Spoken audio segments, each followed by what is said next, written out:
大家好，今日要介紹一隻雕陀嘅，咁啊 Sport Chrono 41mm 標鏡啊，一隻非常之實用嘅手錶，咁啊有功能啦。一個就不銹鋼錶圈，咁啊7速錶圈就磨砂打磨嘅，咁啊入邊三個細圈啦。9點位呢個小秒針，咁另外啊個日曆啊就一個開個圓形嘅窗6點位，另外兩個3同埋6啊就有個計時嘅錶圈。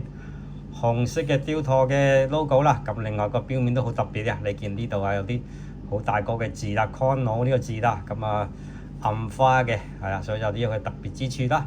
咁另外錶殼啦，錶殼都做得比較大個嘅，雖然佢41mm咪睇落去大隻啊。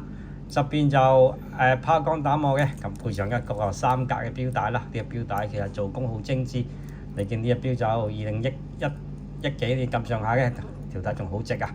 咁啊，拉絲打磨3格帶，咁啊物底設計啦。咁呢度咧就有鎖把嘅，咁呢啲掣啊就擰少少就可以撳嘅，即係都有少少 lock 住咗嘅。係啦，咁呢個10點位呢個掣啦，呢個掣就校日曆嘅，咁佢又知運指一篤一篤啦，個日曆就會跳嘅。係咁，呢個錶極佳狀態啊，狀態非常之靚，睇下非常之靚。不過佢係單錶一隻嘅，咁就冇盒冇證啦。咁就13000蚊嘅，係啦。咁呢啲有皮帶版本，有鋼帶，鋼帶非常之抵玩啦。咁啊上手先，41mm 咁樣嘅。嗱，仲有好多位，條帶都算長嘅，咁非常之唔錯啊！非常之啱日常嘅操帶啦。咁亦都係一隻就非常之好用嘅工具錶嚟嘅。